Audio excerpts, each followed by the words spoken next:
Hey guys, tonight we are embarking on something special. A full 2-hour journey through how medieval castles celebrated Christmas Day. Before we begin tonight's journey, take a moment to settle yourself comfortably. Adjust your pillow. Pull your blanket a little higher. Let your shoulders drop away from your ears. We have time. All the time you need. Picture this. It is Christmas morning in the year 1250. You stand in the great hall of a massive stone castle somewhere in England.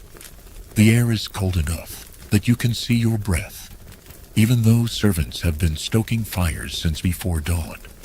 Tapestries hang on the walls, heavy with age and soy, depicting hunting scenes and biblical stories.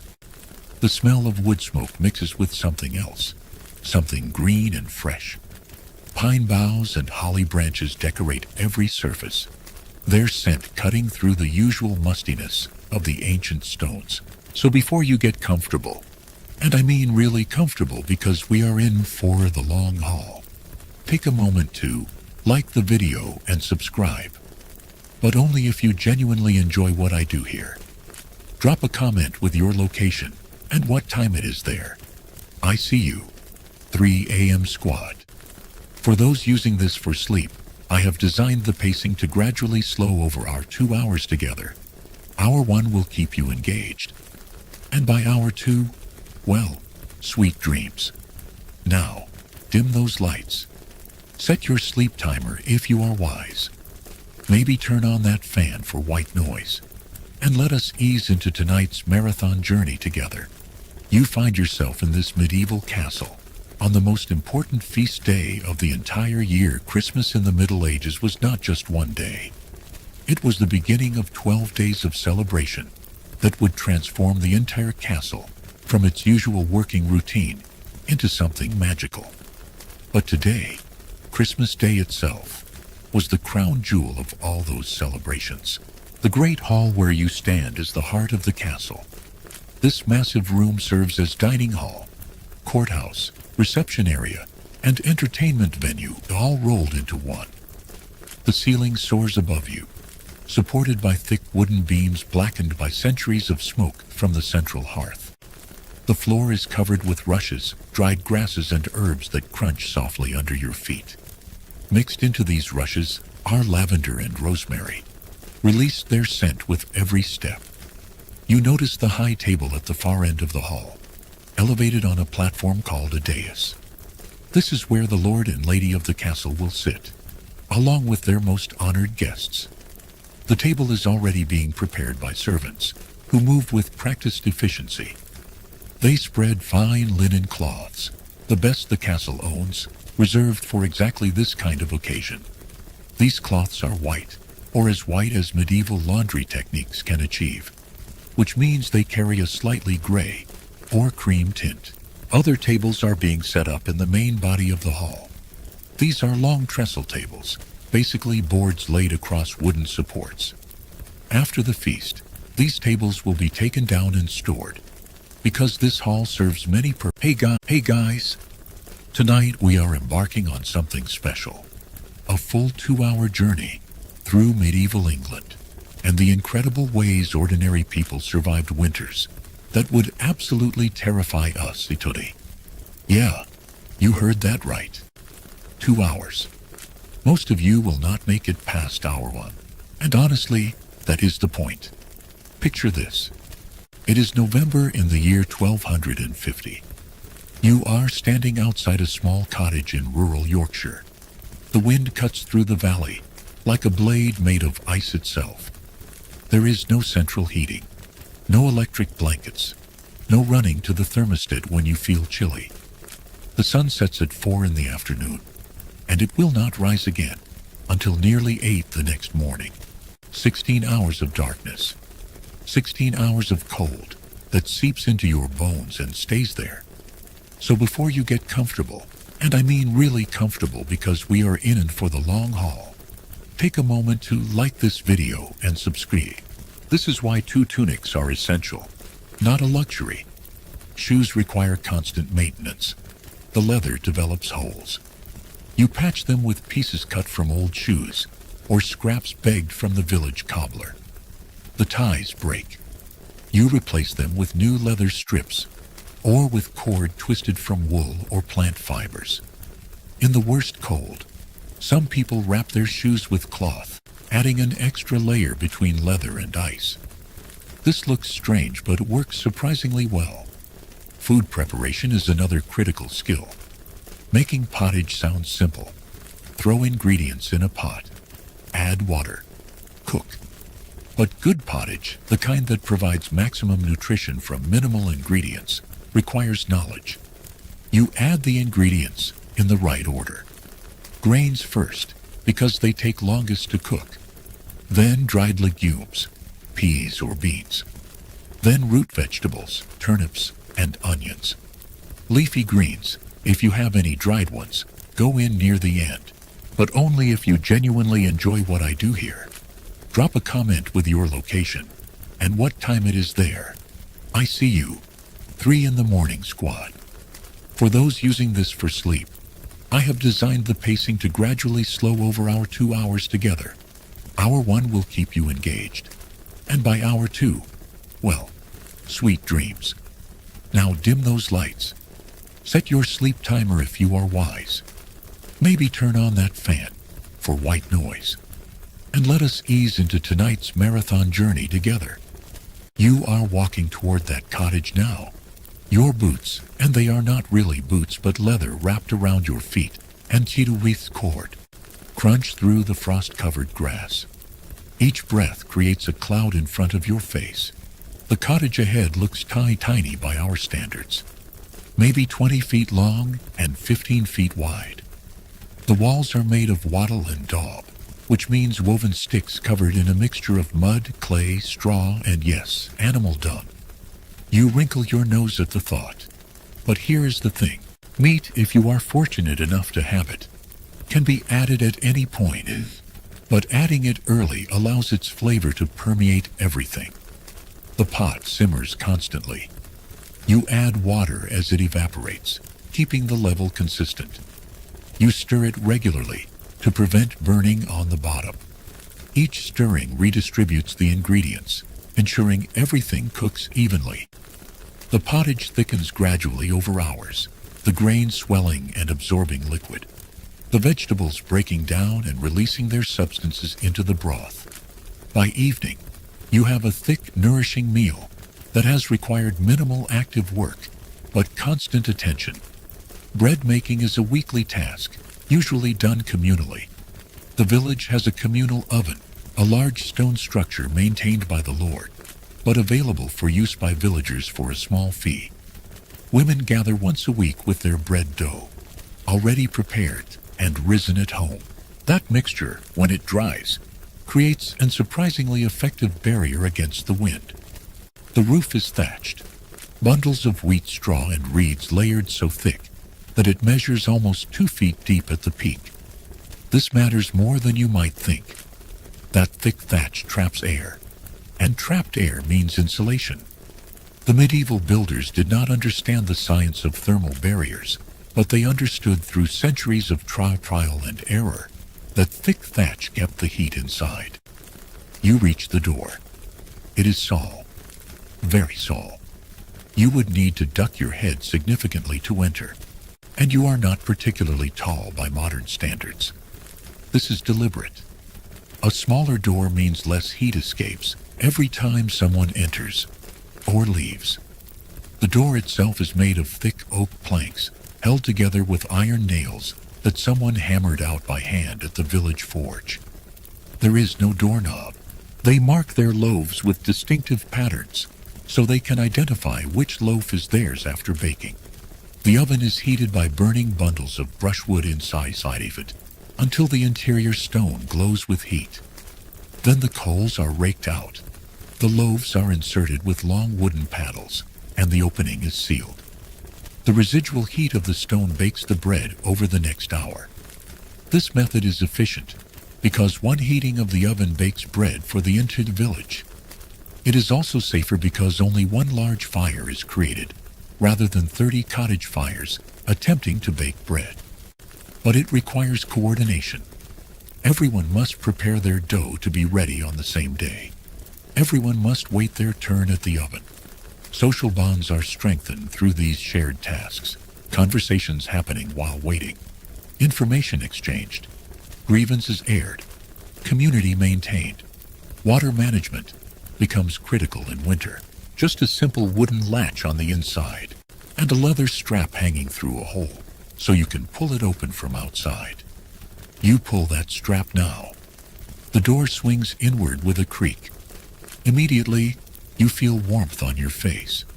Not the aggressive heat of modern central heating, but a gentle, smoky warmth that smells of burning wood and cooking food and unwashed bodies living in close quarters. Your eyes take a moment to adjust to the darkness inside. There is one small window, just a hole in the wall really, covered with a piece of oiled cloth that lets in a little light, but keeps out most of the wind. It glows dimly with the gray afternoon light outside. In the center of the room, there is a fire pit, just a circle of stones set directly on the dirt floor. Smoke rises from the burning logs, swirling up toward the roof, where it eventually finds its way out through the thatch. There is no chimney. Not in a cottage this humble. The well provides water, but carrying water in freezing weather is difficult. The bucket becomes cold enough to hurt your hands even through mittens. Water spills and freezes instantly, creating hazards. So water is fetched once in the morning, enough to last the day. It is stored in barrels inside the cottage, where it will not freeze. Every drop is used efficiently. Cooking water becomes drinking water. Washing water becomes water for the animals. Nothing is poured out carelessly. Personal hygiene, always challenging in medieval life, becomes nearly impossible in winter. Full body bathing does not happen. The risk of hypothermia is too great. Instead, people practice what we might call dry cleaning. They scrape dirt from skin with wooden or bone tools. They brush their hair to remove tangles and debris. They wash hands and faces with small amounts of water, warmed by the fire. The smoke just kind of wanders upward and seeps through the roof. This sounds terrible to our modern sensibilities, and yes, it probably contributed to all sorts of respiratory issues. But it also did something useful. As the smoke rose, it warmed the entire space under the thatched roof, and it also kept that thatch dry, which prevented rot and kept insects away. Around the fire, you see a family. A man sits on a low stool, carving something from a piece of wood. A woman tends a pot hanging over the flames from an iron hook. Two children huddle close to the fire, playing some game with stones. A baby sleeps in a wooden cradle nearby, wrapped in layers of wool cloth. In the corner, you notice animals. Two chickens roost on a beam. A pig grunts softly from a pen made of woven branches. The family cow stands in the far end of the cottage, separated from the living space by a low wicker fence. Yes, the animals live inside during winter. They change their linen undergarments when possible, usually once every week or two, hanging the dirty linen near the fire to kill lice and other parasites with heat before washing it in spring. Animal husbandry in winter requires its own set of skills. The cow must be milked twice daily, even when she is producing very little milk. This keeps her udder healthy and stimulates continued milk production. The cow's stall must be mucked out regularly. The manure is carried outside and added to the manure pile, which steams even in freezing weather as the decomposition process generates heat. Chickens must be checked for signs of illness. A sick chicken is usually killed and eaten immediately before the illness spreads to other birds or renders the meat inedible. The pig requires surprisingly little care. Pigs are hardy animals that can tolerate cold better than you might think. The pig's pen is given fresh straw weekly, and the pig is fed kitchen scraps and whatever else is available. This seems strange to us, maybe even unsanitary, but think about it. Each of those animals is a living, breathing heater. A cow's body temperature is around 101 degrees Fahrenheit.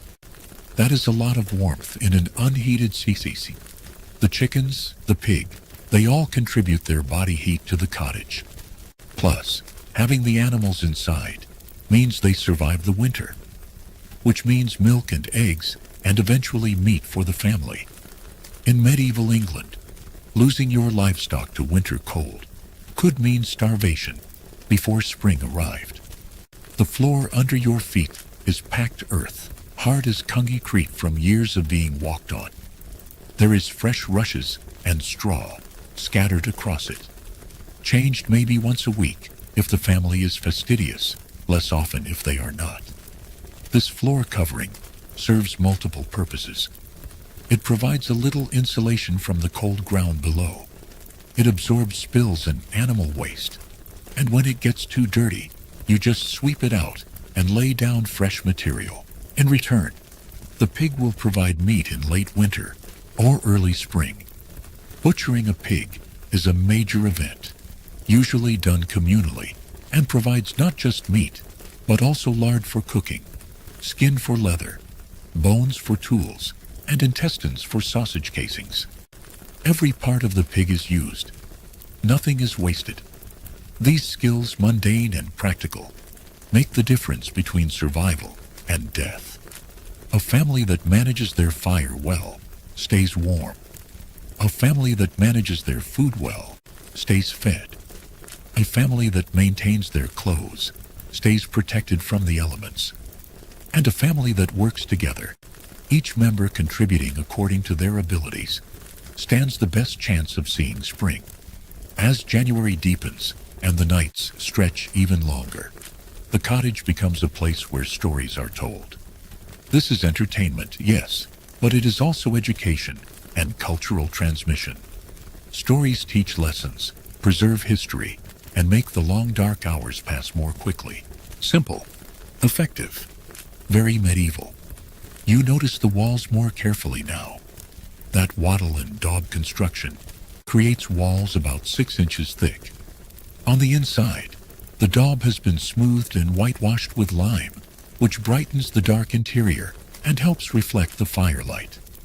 The lime also has antibacterial properties, though, of course, nobody in 1250 knows about bacteria. They just know that whitewashed walls seem cleaner and smell better. Against one wall, there is a sleeping platform raised about 2 feet off the ground. It is made of wooden planks laid across a simple frame. On top of the planks, there is a thick layer of straw, then wool blankets and furs. This is where the whole family sleeps together during the coldest months. Body heat again. 6 people under wool blankets generate significant warmth. Privacy is not really a concept in a medieval cottage. Survival is the concept. Warmth is the concept. Tonight, after the evening meal, after the children have helped clean the wooden bowls and spoons, the family settles around the fire for stories. The grandmother is visiting. She lives in another cottage with her younger son, but tonight she has come here, walking carefully through the snow in the late afternoon, to spend the evening with her eldest son's family.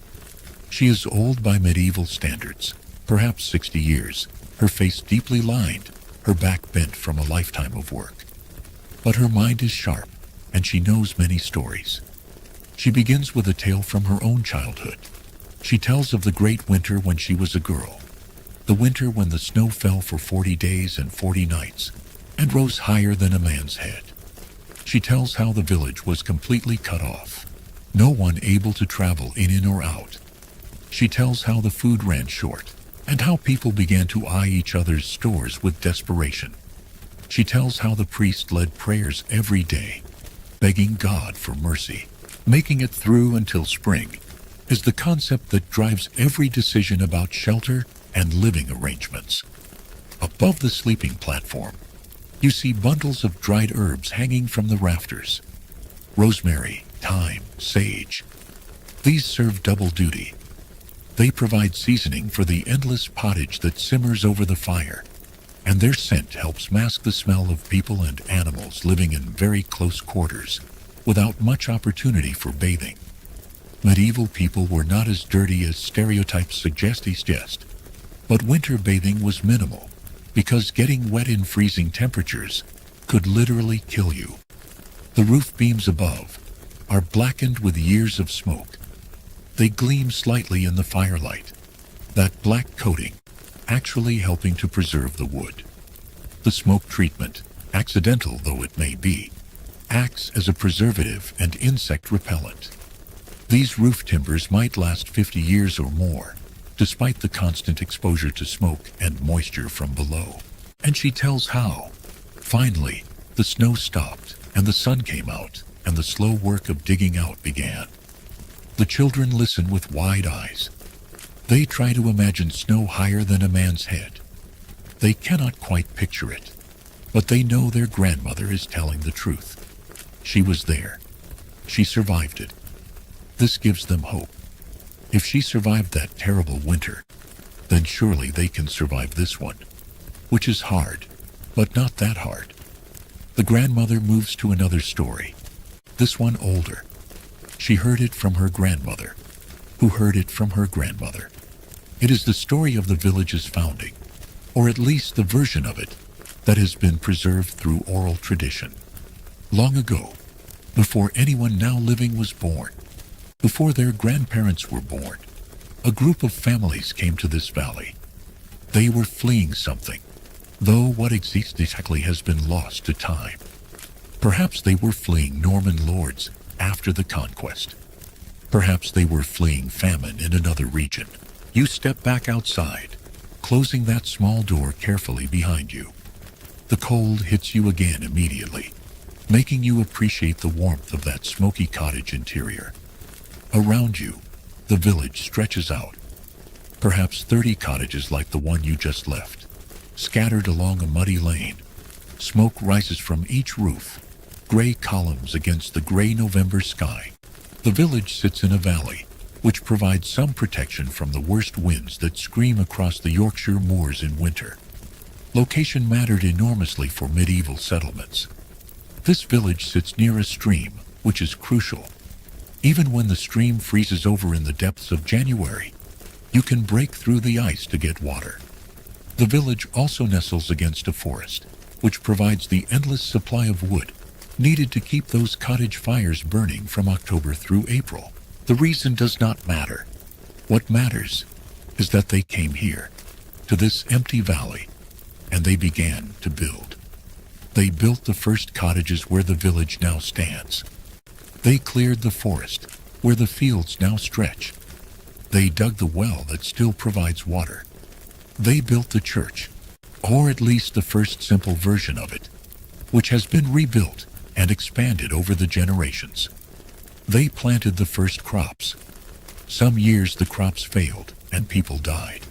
Other years the crops flourished and the village grew. Slowly, over decades, the settlement became established. Families put down roots, literally and figuratively. And here we are now, the grandmother says, the descendants of those first settlers, still living in the same place, still surviving. The children think about this. They are part of a story that began long before they were born, and will continue long after they die.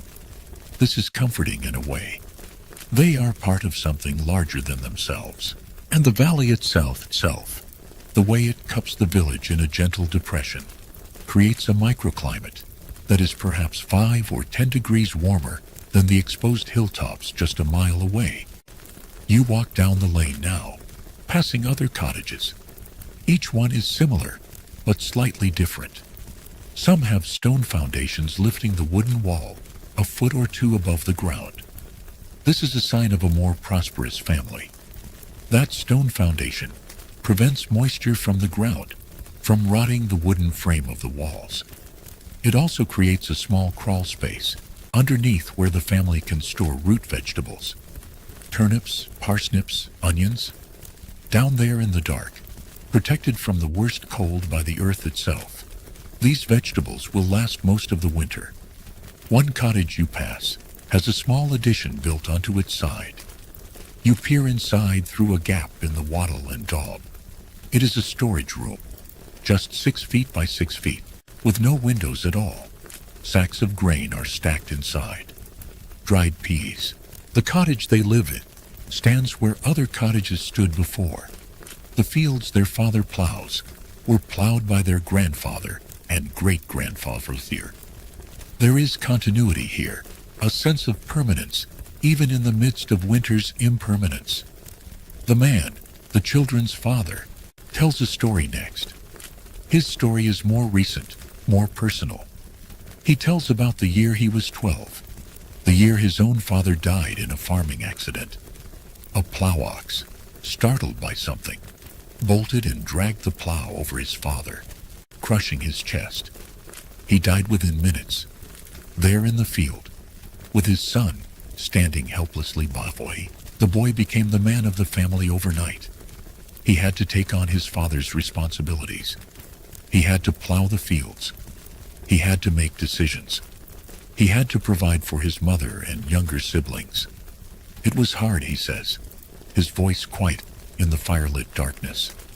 He made mistakes. He plowed too shallow in some places and too deep in others. Smoked fish hanging from hooks in the ceiling. This family clearly had a good harvest and has prepared well for winter. Others in the village will not be so fortunate. Some will run short of food by February and will survive only through the charity of their neighbors or the lord of the manor. Near the center of the village stands a larger building, the manor house. It is not a castle, nothing so grand, but it is significantly bigger than the cottages, perhaps 50 feet long and 30 feet wide. It has 2 floors, with the upper floor extending out slightly over the lower, creating an overhang. This is called jettying, and it serves a practical purpose. The overhang helps protect the lower walls from rain and snow. The manor house has a proper chimney, a luxury almost unimaginable to the cottage dwellers. That chimney is made of stone and rises through the center of the building, venting smoke from the great hall below. The walls of the manor house are timber-framed. He misjudged the weather and planted too early, losing half the seed to late frost. But his neighbors helped. The lord of the manor, recognizing the situation, reduced the family's labor obligations that year. The priest prayed for them. The village community supported them. And slowly, he learned. He became a capable farmer. He married. He started his own family. And now here he is, a man with his own cottage and his own responsibilities. The children, especially the older boy, listen intently. They understand that someday they too will face hard things. Someday their father will die. Someday they will have to step up and take on responsibilities they do not feel ready for. This is the way of life. You grow up too fast, or you do not survive. The woman, their mother, tells a different kind of story. She tells about the summer festival, the midsummer celebration when the whole village gathers.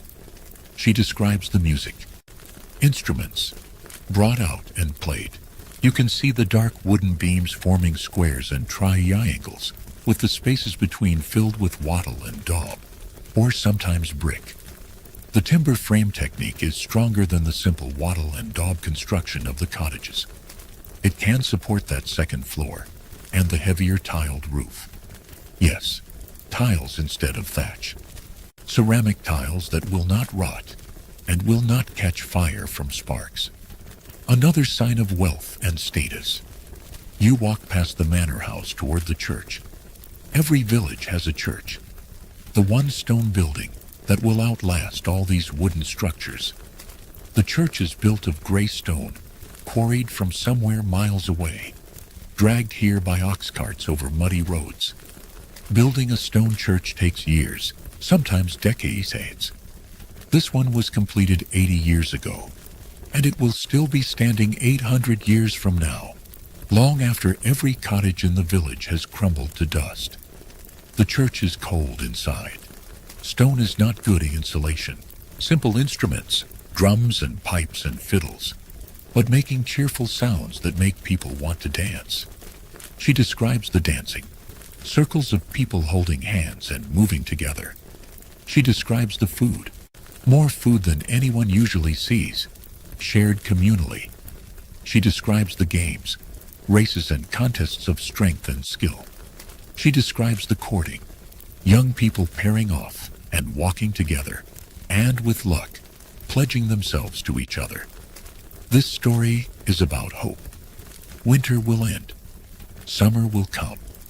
There will be joy again. The children need to hear this. They need to know that life is not just cold and hunger and waiting.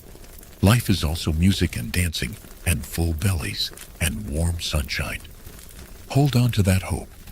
Let it sustain you through the hard times. The baby fusses, and the woman lifts the infant to nurse. The older children yawn. The fire burns low.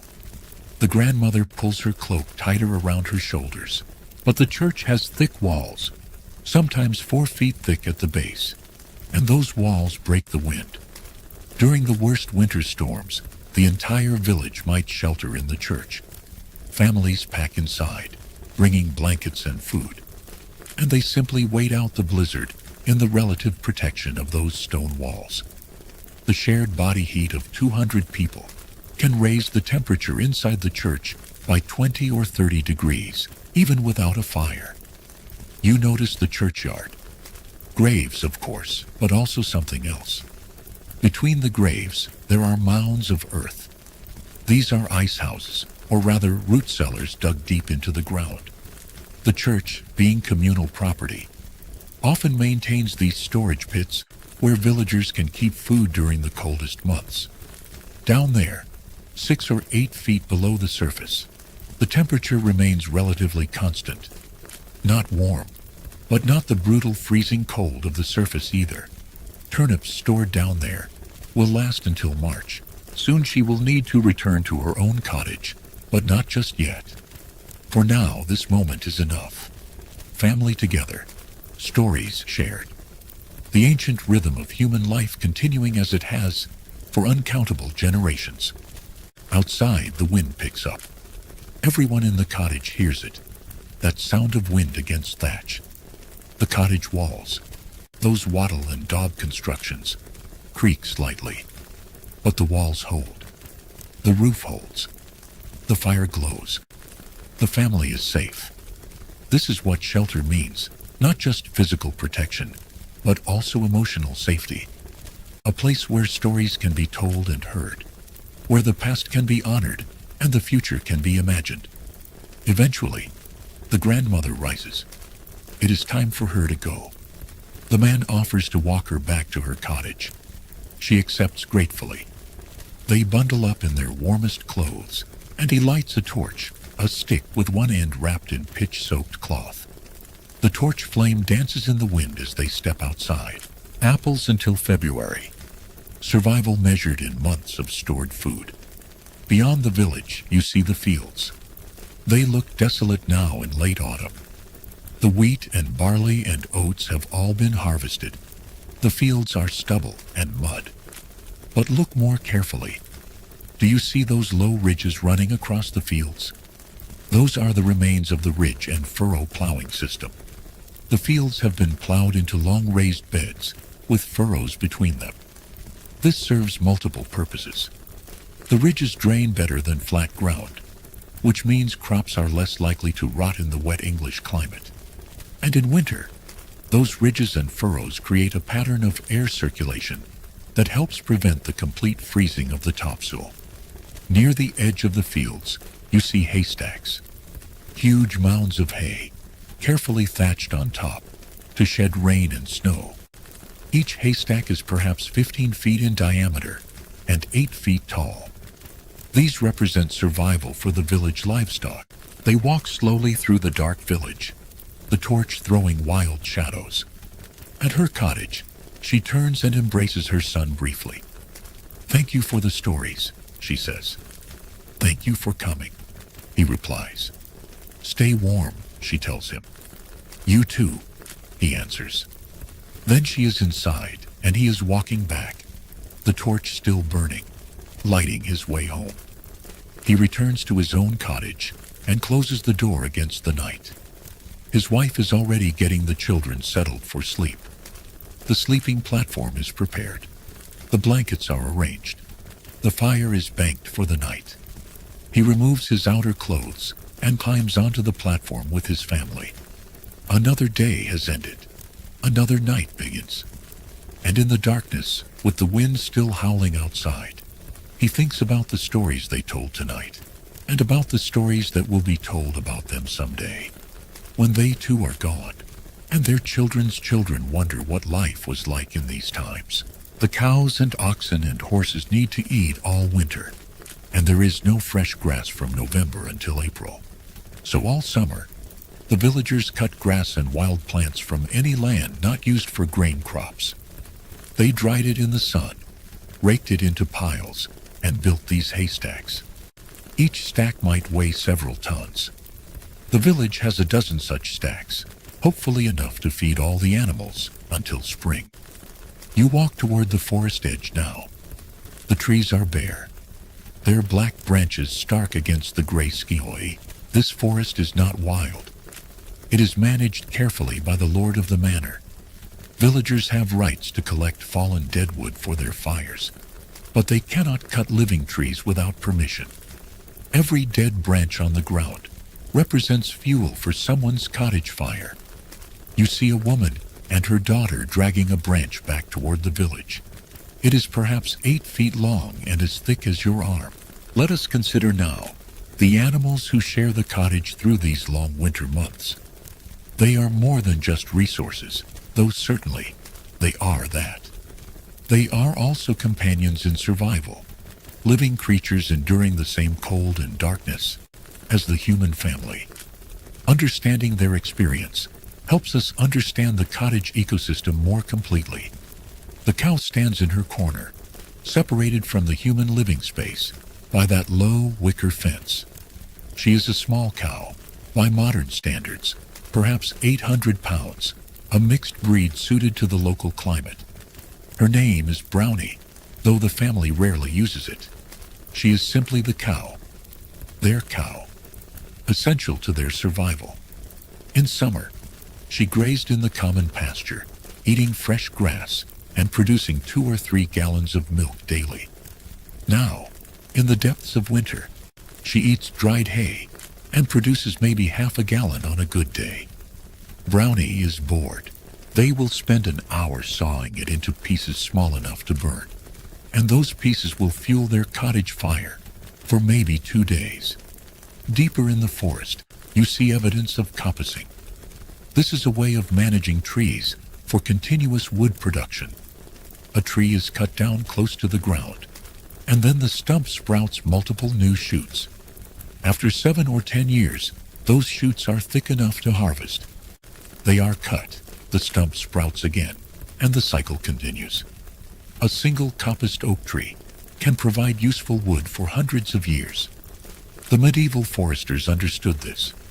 They thought in terms of generations. Plant trees now that your grandchildren will harvest. Cut trees now that sprouted when your grandparents were young. The forest provides more than just firewood. There are nuts, hazelnuts mostly, but also acorns that can be ground into a bitter flour in desperate times. This might seem like an odd thing to say about a cow, but cows are more intelligent than we often give them credit for. In summer, she walked through the fields, chose her grazing spots, interacted with other cows in the herd, swished her tail at flies, rubbed against trees, lived a cow's life. Now she stands in a space barely larger than her body, moving only from standing to lying down and back again. She has nothing to do except eat, chew cud, and wait. The family understands this in their way. They talk to Brownie. The children, especially, spend time with her. They scratch behind her ears, a place she cannot reach herself. They brush her coat with handfuls of straw, removing dirt and loose hair. These small kindnesses matter. A cow that is content produces more milk than a cow that is stressed. It is practical animal husbandry, but it is also something more. It is recognition that Brownie is a living being who deserves some consideration. There are mushrooms in autumn, carefully identified by people who learned from childhood which ones are safe and which ones will kill you. There are medicinal plants, willow bark for pain, elderberries for colds, nettle for anemia. The forest is a pharmacy and a grocery store, and a lumber yard all in one. But the forest is also dangerous in winter. Get lost in there during a snowstorm, and you will die.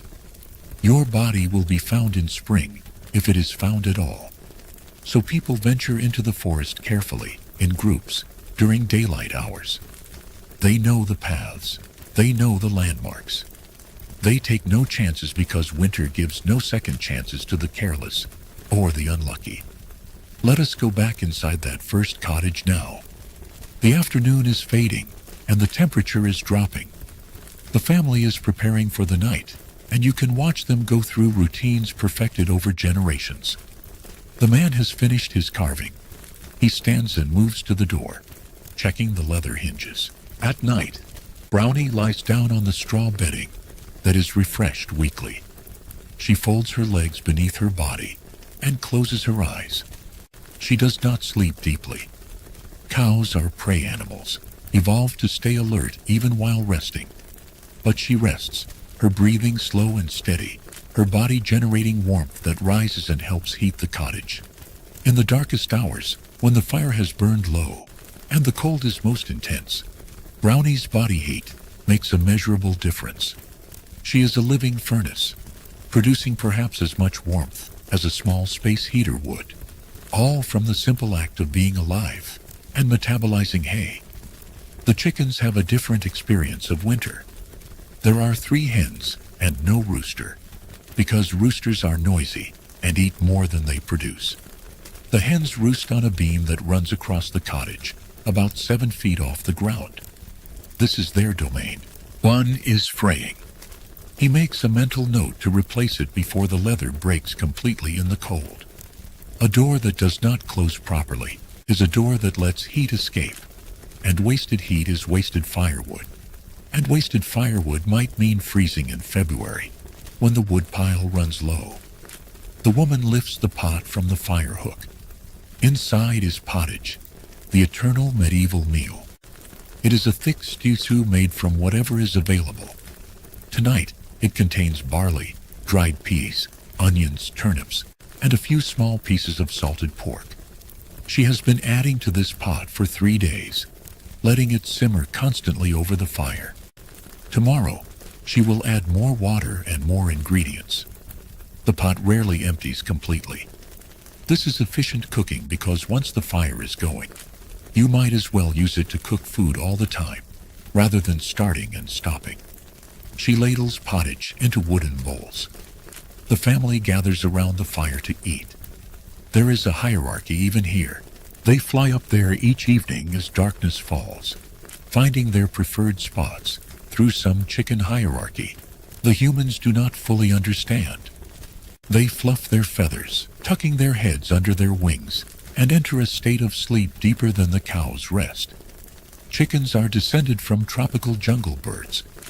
They are not designed for cold. Their feet, those scaly yellow legs ending in claws, are particularly vulnerable to frostbite. Keeping them inside during winter is not kindness, but necessity. Chickens that freeze lose their feet. Chickens that lose their feet die. So the hens spend their winter on that beam, coming down during the day to eat and drink and peck at whatever they can find on the cottage floor, then returning to their beam at night. They produce almost no eggs in winter. Their bodies know that winter is no time for reproduction.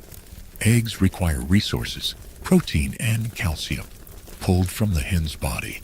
The most, then the most, then the woman, then the older child, then the younger child. The baby is still nursing, so the mother's nutrition directly becomes the baby's nutrition. This seems harsh to modern sensibilities, but it reflects brutal realities. The man needs strength to work the fields. If he weakens and cannot work, the whole family starves. The woman needs strength to manage the household and nurse the baby.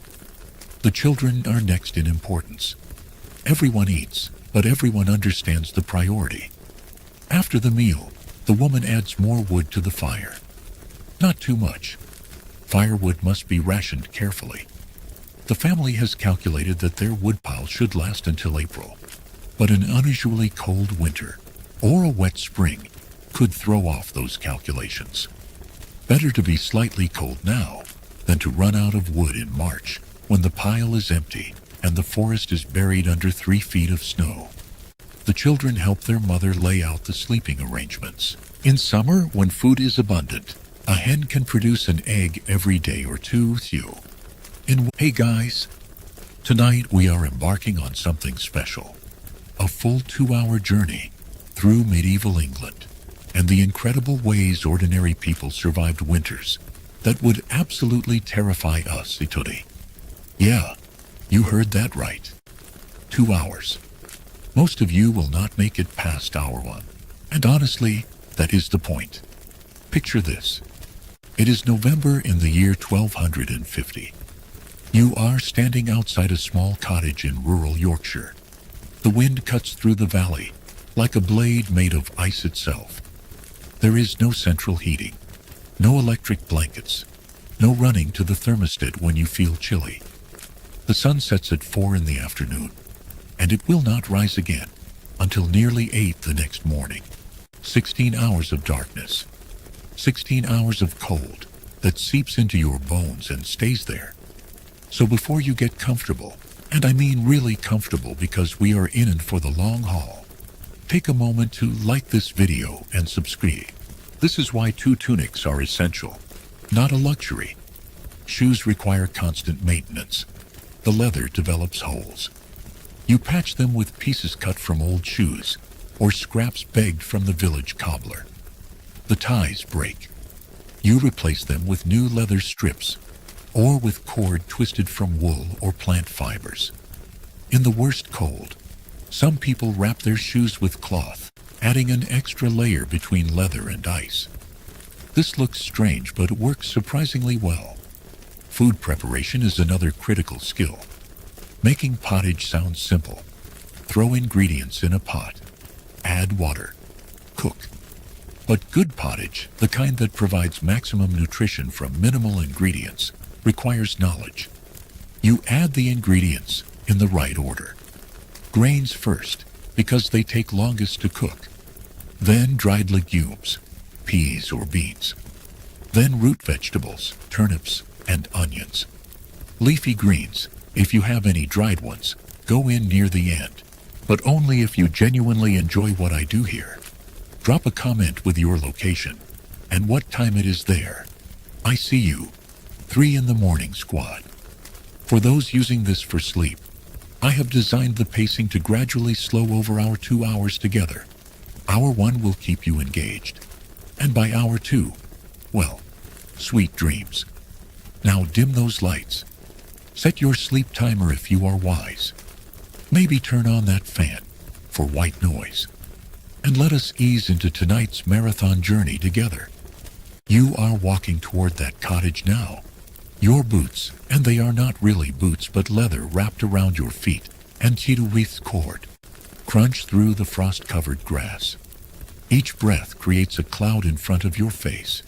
The cottage ahead looks tiny by our standards. Maybe 20 feet long and 15 feet wide. The walls are made of wattle and daub, which means woven sticks covered in a mixture of mud, clay, straw, and yes, animal dung. You wrinkle your nose at the thought. But here is the thing. Meat, if you are fortunate enough to have it, can be added at any point, but adding it early allows its flavor to permeate everything. The pot simmers constantly. You add water as it evaporates, keeping the level consistent. You stir it regularly to prevent burning on the bottom. Each stirring redistributes the ingredients, ensuring everything cooks evenly. The pottage thickens gradually over hours, the grain swelling and absorbing liquid, the vegetables breaking down and releasing their substances into the broth. By evening, you have a thick, nourishing meal that has required minimal active work, but constant attention. Bread making is a weekly task, usually done communally. The village has a communal oven, a large stone structure maintained by the Lord, but available for use by villagers for a small fee. Women gather once a week with their bread dough, already prepared and risen at home. That mixture, when it dries, creates an surprisingly effective barrier against the wind. The roof is thatched, bundles of wheat straw and reeds layered so thick that it measures almost 2 feet deep at the peak. This matters more than you might think. That thick thatch traps air, and trapped air means insulation. The medieval builders did not understand the science of thermal barriers, but they understood through centuries of trial and error that thick thatch kept the heat inside. You reach the door. It is small, very small. You would need to duck your head significantly to enter, and you are not particularly tall by modern standards. This is deliberate. A smaller door means less heat escapes every time someone enters or leaves. The door itself is made of thick oak planks held together with iron nails that someone hammered out by hand at the village forge. There is no doorknob. They mark their loaves with distinctive patterns so they can identify which loaf is theirs after baking. The oven is heated by burning bundles of brushwood inside of it until the interior stone glows with heat. Then the coals are raked out. The loaves are inserted with long wooden paddles, and the opening is sealed. The residual heat of the stone bakes the bread over the next hour. This method is efficient because one heating of the oven bakes bread for the entire village. It is also safer because only one large fire is created, rather than 30 cottage fires attempting to bake bread. But it requires coordination. Everyone must prepare their dough to be ready on the same day. Everyone must wait their turn at the oven. Social bonds are strengthened through these shared tasks, conversations happening while waiting, information exchanged, grievances aired, community maintained. Water management becomes critical in winter. Just a simple wooden latch on the inside and a leather strap hanging through a hole so you can pull it open from outside. You pull that strap now. The door swings inward with a creak. Immediately, you feel warmth on your face. Not the aggressive heat of modern central heating, but a gentle, smoky warmth that smells of burning wood and cooking food and unwashed bodies living in close quarters. Your eyes take a moment to adjust to the darkness inside.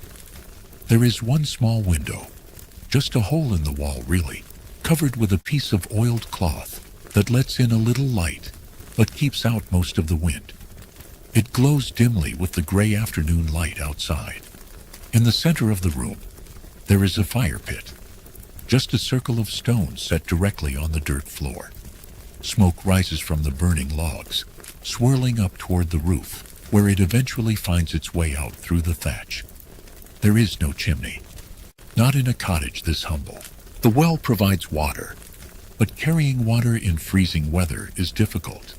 The bucket becomes cold enough to hurt your hands even through mittens. Water spills and freezes instantly, creating hazards. So water is fetched. Tonight, we begin with a question that might seem strange at first. What if I told you that in medieval Europe, wearing the wrong color could land you in prison? That showing up late to church could ruin your reputation? That hunting a rabbit for your starving family could cost you your hand, or even your life? These rules sound absurd to us. Now, sitting in our comfortable homes with our closets full of clothes and our refrigerators full of food. But in the world of castles, plagues, and chronic bad hygiene, these laws actually made sense. Tonight, we will walk through that world together, slowly and carefully, examining each strange rule until we understand why people who were no less intelligent than us created systems that seem so bizarre today. Before we step into the past, take a moment to settle in. Adjust your pillow.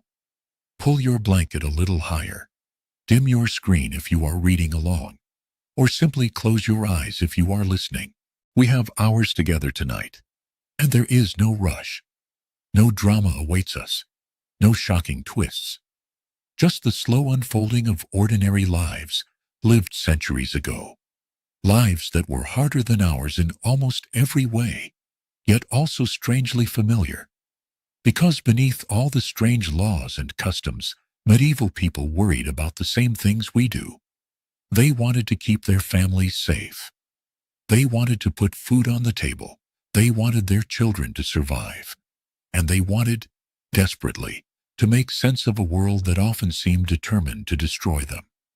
So let us begin on an ordinary morning, in an ordinary village somewhere in England, around the year 1300. The exact location does not matter much. Villages looked similar across medieval Europe.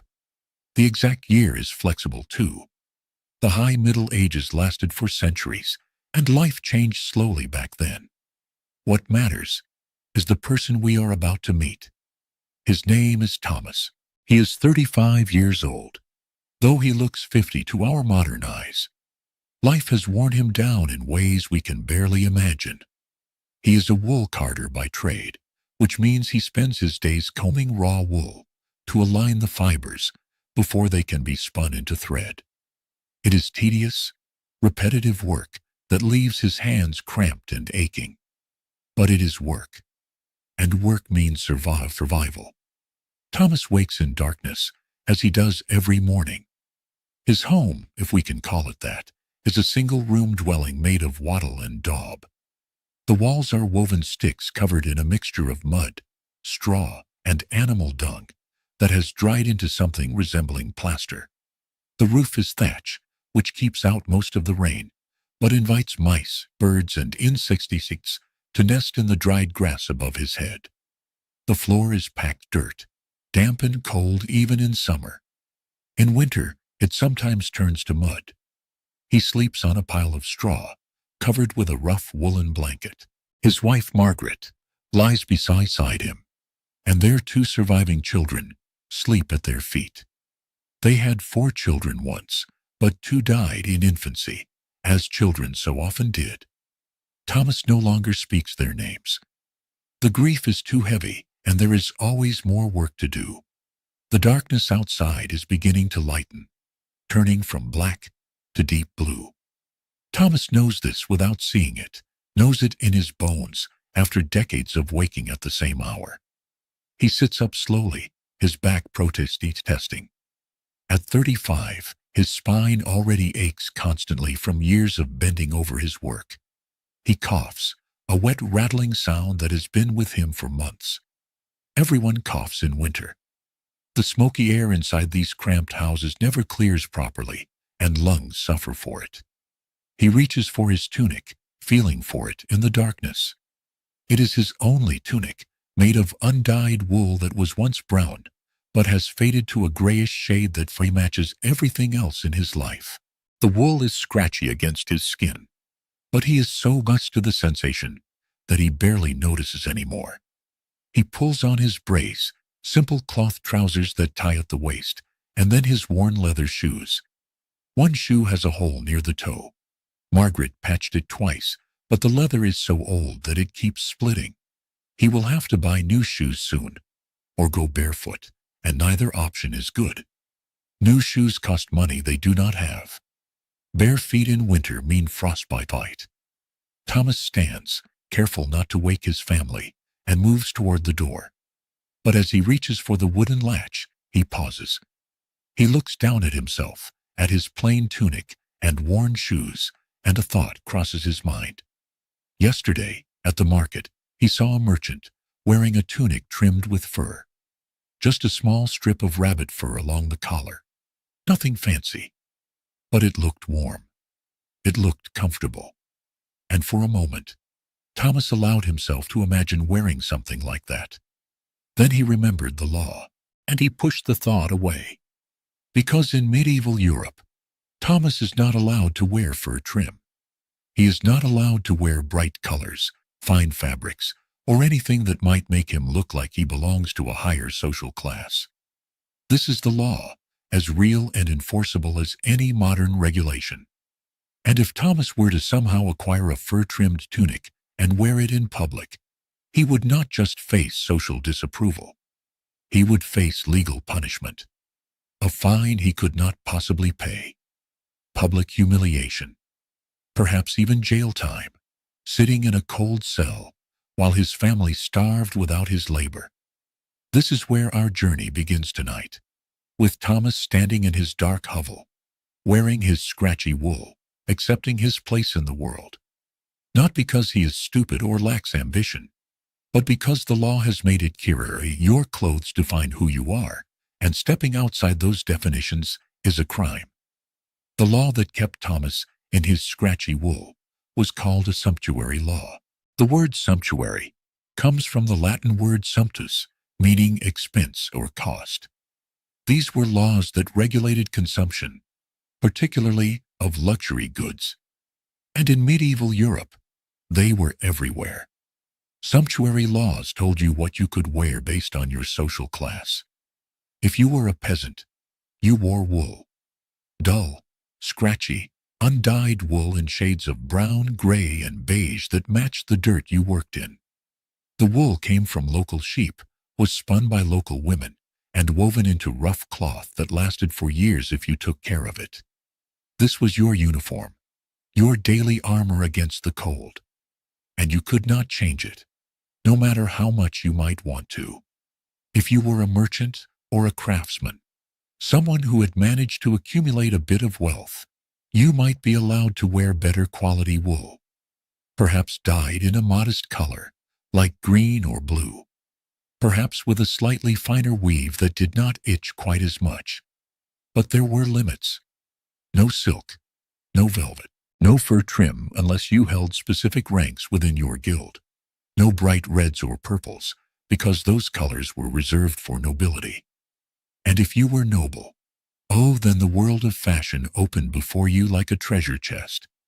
Silk imported from the East, so smooth and light, it barely felt like wearing anything at all. Velvet that shimmered in candlelight. Furs of ermine and mink and sable. Colors that practically glowed. Reds from cochineal insects. Purples from crushed mollusks. Blues from precious indigo. Your sleeves could be so long they dragged on the floor. Your shoes could be so pointed they had to be tied to your knees with chains. You could wear your wealth on your body, and everyone who saw you would know exactly who you were. But why? Why did medieval society care so much about what people wore? It seems petty to us now, this obsession with keeping people in their assigned uniforms. But when we look closer, we begin to see the logic. First, there was the issue of social order. Medieval society was built on hierarchy. Everyone had a place, a role to play, a spot in the great chain of being that stretched from God at the top down through angels, kings, nobles, clergy, merchants, craftsmen, peasants, and animals at the bottom. This hierarchy was not just social.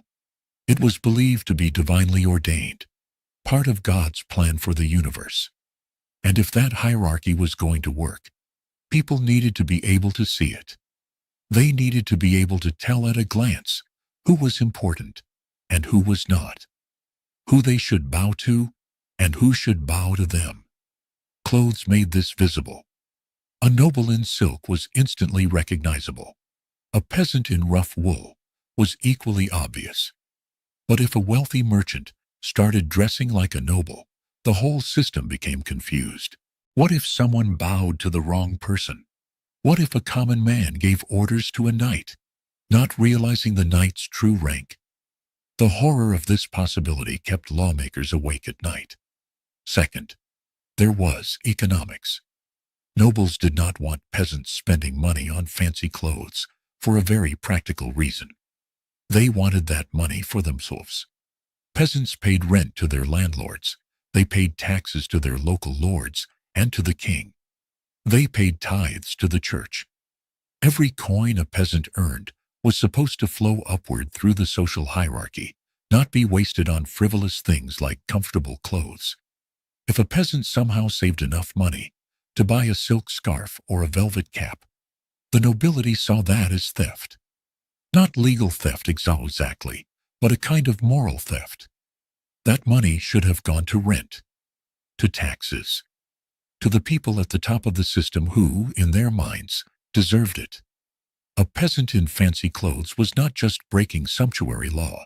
He was breaking the fundamental economic rules that kept medieval society functioning. Third, there was the issue of materials. In a world before factories and mass production, fine fabrics were genuinely scarce. Silk had to be imported from China along dangerous trade routes.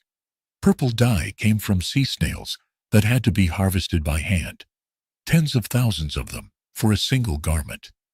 Even good quality wool took time and skill to produce. If everyone could buy these materials, the supply would run out quickly. By restricting them to the wealthy, medieval society ensured that the people who mattered, in their view, could always get what they needed. For Thomas, standing in his doorway that morning, none of this philosophy mattered much. He was not thinking about divine hierarchy or economic theory. He was just cold, and his tunic was itchy.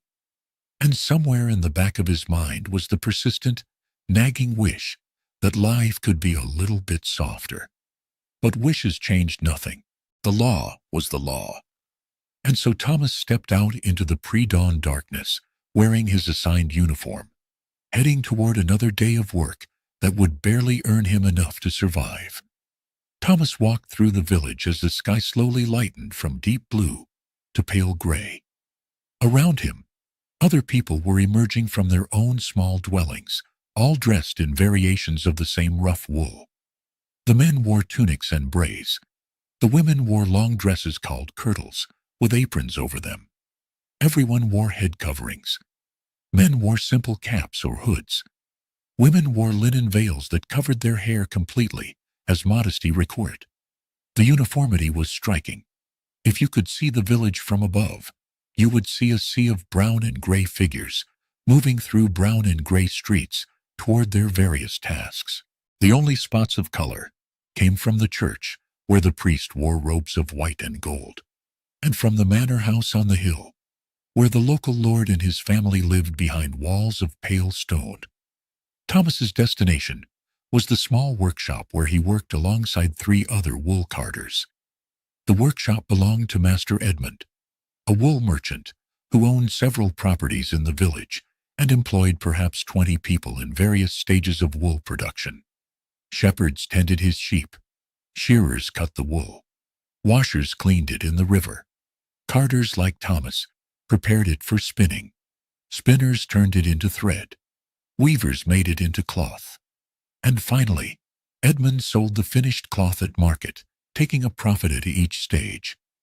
The workshop was a simple structure, slightly larger than Thomas's home, but just as dark and cold. The only light came from small windows covered with oiled cloth that let in a dim yellowish glow. The only heat came from a small fire in the corner, barely enough to keep their fingers from going numb. Thomas took his place on a low stool and picked up his carding combs. Carding combs were wooden paddles covered with bent nails or bristles. You placed a clump of raw wool on one comb, then brushed it repeatedly with the other comb, pulling the fibers until they all lay in the same direction.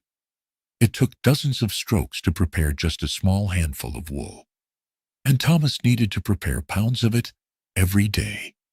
His hands moved automatically, repeating motions he had made thousands of times before. Brush, pull, brush, pull, brush, pull. His mind wandered, as it always did during the monotonous work. He thought about his family. His wife, Margaret, was probably awake by now, starting the fire, preparing their meager breakfast of bread and watered ale. His daughter, Emma, 9 years old, would be helping her mother. His son, Robert, 7, would still be sleeping if he could get away with it. The children would need new clothes soon. Emma was growing quickly, her kirtle already too short. Robert had worn holes in his tunic at both elbows. Margaret could patch them, of course. She patched everything. But there was only so much patching that could be done before the fabric simply disintegrated. They would need new wool, new thread, new cloth. which meant saving money, which meant eating less, which meant everyone staying a little bit hungry for a few more months. Thomas was dwelling on these thoughts when Master Edmund entered the workshop. Edmund was a successful merchant, wealthy by village standards, though he would have seemed quite poor to the nobility. He wore a tunic of better quality wool, dyed a deep blue, that indicated his status as a guild master. The dye was expensive, made from woad plants that had to be cultivated carefully and processed through a complex chemical procedure. Only guild masters and higher ranks were permitted to wear it. Edmund walked among his workers, inspecting their progress. He stopped at Thomas's stool and picked up a handful of the carded wool, rubbing it between his fingers. "Acceptable," Edmund said, which was about as close to praise as he ever came. He set the wool down and moved on to the next worker. Thomas felt a small surge of relief. Acceptable meant he would keep his job another day. Acceptable meant his family would eat tonight. It was a small victory, but Thomas had learned to appreciate small victories. They were all he was likely to get. The morning wore on. The light from the windows gradually brightened, though it never became what you would call bright. Outside, the village came fully to life. Thomas could hear the sounds filtering through the workshop walls. The lowing of cattle being driven to pasture, the shouts of children playing in the brief period before they would be called to work, the creak of cart wheels on the rutted dirt road, the ringing of the church bells marking the passage of time. The bells rang for terce, the third hour of the day, around 9 o'clock in the morning, by our modern reckoning. This was the signal for a brief break. Thomas set down his combs and stretched, feeling his back crack. Every joint in his body ached. He was only 35, but his body felt ancient. He stepped outside into the cool morning air and took a deep breath, trying to clear his lungs of the wool dust that accumulated there, no matter how much he coughed. Other workers emerged from nearby buildings, all taking their brief rest. They gathered in small groups, talking in low voices about small things. Someone's cow was sick. Someone else's daughter was getting married. The harvest last month had been mediocre, neither good enough to celebrate nor bad enough to panic about yet. Thomas stood slightly apart from the groups, not quite joining in. He was not unfriendly, but he was tired, always tired, and making conversation required energy he did not have. He leaned against the workshop wall and closed his eyes, feeling the weak sunlight on his face. When the bells rang again, signaling the end of the break, Thomas returned to his stool and his carding combs. Brush, pull, brush, pull. The rhythm continued, unchanging and unending. This was his life. This was all his life would ever be. And the itchy wool tunic he wore was not just clothing. It was a constant physical reminder of his place in the world. A reminder that he had been born at the bottom, and at the bottom he would remain, no matter how hard he worked or how much he might dream of something better. As the day wore on, Thomas occasionally glanced toward the workshop door, watching the light change. Medieval people became very good at telling time by the quality of sunlight, by the angle of shadows, by subtle changes in the air temperature. They had to be. Few people owned timekeeping devices of any kind. Even sundials were uncommon outside of churches and manor houses. For most people, time was something you felt rather than something you measured precisely. Thomas knew that when the light outside took on a certain golden quality, it meant the afternoon was ending. When it shifted to a deeper amber, evening was approaching. And when it began to fade toward dusk, it meant the curfew bell would ring soon. The word curfew comes from the French couvre-feu, meaning cover fire. And that is exactly what it meant. When the curfew bell rang, every household in the village was required by law to cover their hearth fires, snuff their candles, and plunge their homes into darkness. This was not optional. This was not a suggestion. It was law, enforced by the local authorities, with fines and penalties for anyone who disobeyed. The logic behind this law was simple and stark. Fire was the greatest threat to medieval communities. Every building was made of wood, thatch, and other highly flammable materials. Every house contained open flames for cooking and heating. And every house was packed close to its neighbors, often sharing walls. If one house caught fire, the entire village could burn down within hours. This was not a theoretical concern. It happened regularly. Historical records are full of accounts of towns and villages that burned to the ground because someone knocked over a candle, because a spark jumped from a hearth, because children played too close to the fire, because someone fell asleep drunk with a torch still lit. In London, the Great Fire of 1666 would eventually burn for 3 days and destroy more than 13,000 houses. But that was just the most famous example. Smaller fires happened constantly, killing families, destroying livelihoods, erasing entire communities from the map. So the curfew law existed to minimize this risk. If every fire in every house was safely covered by nightfall, if every candle was extinguished, the chance of nighttime fires dropped significantly. It was a sensible rule, genuinely designed to save lives. But for Thomas, walking home that evening as the curfew bell began its slow, solemn ringing across the village, the law meant something more immediate. It meant spending another night in the cold and dark.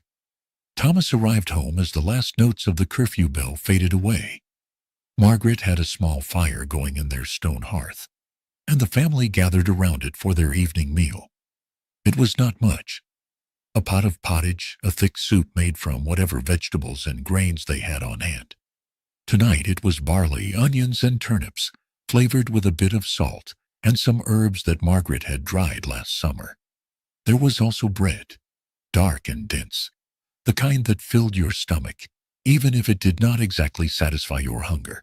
They ate in silence, spoons scraping against wooden bowls. The children were tired from their own day of work. Emma had helped her mother with washing clothes in the river, a task that involved pounding wet fabric against rocks for hours until your arms ached. Robert had spent the day watching the Lord's pigs, making sure they did not wander into the grain fields, a boring job that nonetheless required constant attention, because if the pigs ruined the crops, Robert's family would be held responsible. After the meal, Margaret cleaned the bowls while Thomas tended to the fire. The hearth was the center of their home, the source of warmth and light and cooked food. It was set into one wall, with a small opening in the roof above, to let some of the smoke escape. Not all of the smoke escaped, though. Much of it hung in the air, stinging eyes and coating lungs. This was normal. This was how everyone lived. Thomas carefully arranged the coals, then covered them with a thick layer of ash. This was the proper technique for covering a fire. The ash would smother the flames and prevent sparks, but the coals underneath would stay hot for hours, making it easier to restart the fire in the morning. It was a skill that every medieval person learned young, because your life could depend on getting it right. With the fire covered, the room immediately began to darken. The only remaining light came from the last glow of sunset through the small window opening. Thomas did not light a candle. Candles were expensive, made from precious aloe or beeswax, and saved for emergencies or special occasions. Most nights, the family simply accepted the darkness. They settled onto their sleeping bench, all 4 of them sharing the narrow space and a couple of thin blankets. The children fell asleep quickly, exhausted from their day. Margaret lay quietly, her breathing gradually slowing and deepening.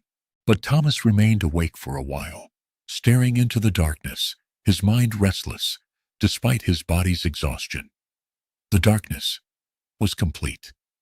Not the kind of darkness we experience in modern homes, where streetlights filter through windows and digital clocks glow from walls. This was absolute darkness, the kind where you could not see your hand in front of your face. It was disorienting at first, even after years of experience. Your eyes searched for any hint of light and found nothing.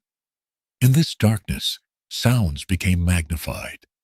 Thomas could hear his wife's breathing beside him, his children's soft snores, the rustle of straw beneath them. Outside, he heard the sounds of the village settling into night, distant voices fading, a dog barking somewhere, the wind moving through the thatch above his head, the scurry of mice in the walls, a constant presence that no amount of effort seemed to eliminate. He also heard things that worried him. Footsteps outside, too close to his door, the creak of wood under someone's weight. In a medieval village, nighttime brought different dangers than daylight. Thieves operated under cover of darkness. Drunks stumbled through streets looking for trouble. Occasionally, violence erupted, fueled by ale and old grudges. The darkness hid many sins. Thomas had no way to protect his family except to bar the door, which he had done. The bar was just a heavy piece of wood dropped into brackets, but it would slow down any intruder long enough for Thomas to wake and fight back. He did not own a sword, of course. Weapons were restricted to the nobility and the military.